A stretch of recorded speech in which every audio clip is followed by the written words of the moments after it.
안녕하십니까. 에임스택 공식 파트너 앤디 인사드리겠습니다. 자, 오늘 10월 5주차 주요 시황에 대해서 말씀드리도록 하겠습니다. 자, 나스닥은 전일 CPI 지표 높게 나오진 않았습니다. 살짝 예상치보다 높게 나왔었는데, 그래도 대부분 경제 지표가 긍정적으로 나왔습니다. 그 바람에 나스닥은 어떻게 됐죠? 다시 신고가를 형성을 했습니다. 가장 강력한 저항대인 25,200짜리를 바로 뚫어놨기 때문에 당장의 시장은 다시 급락할 수 있는 어떤 요소가 나오지 않는 이상은 계속해서 매수 대응을 하는 게 좋아 보이는 구간으로 보이고 있고요.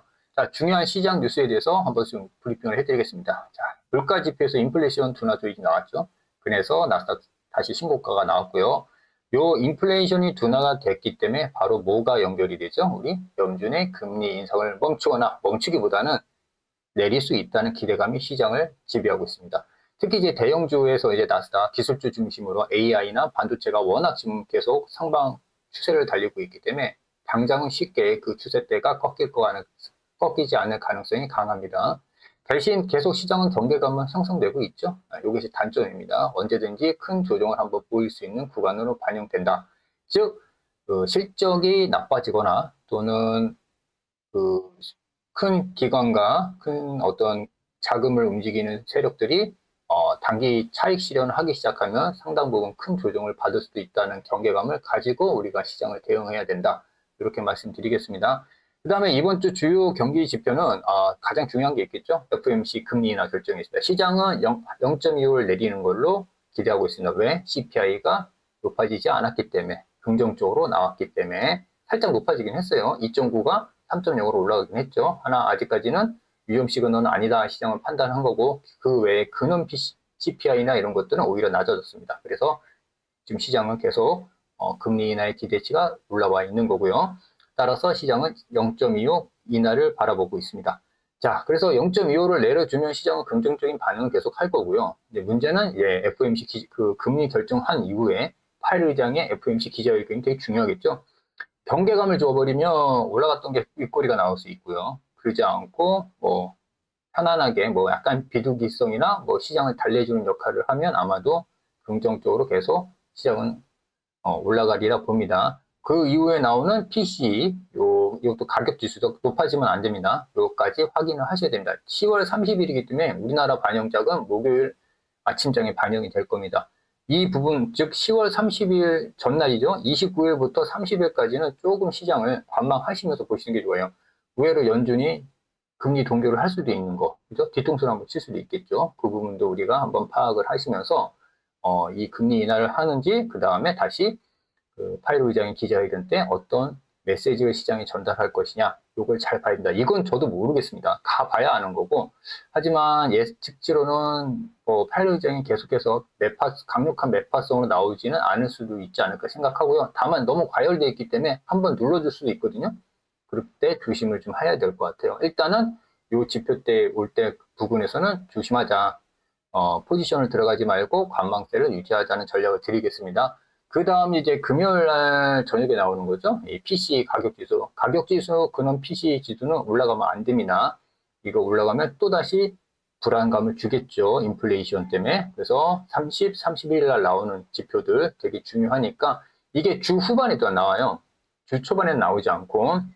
그래서 월 화타임까지는 일단은 전일 CPI의 긍정적인 요소로 인해서 급락보다는 좀 올라가려고 하는 그 지수 움직임이 좀 나올 가능성이 되게 커 보이는 구간이고요. 그 다음에 수요일부터 목요일 굵직한 지표 나오는 데서는 약간 눈치 보기가 나오지 않을까 이런 예상을 합니다. 그래서 확인하고 그쯤 오면 대응하자.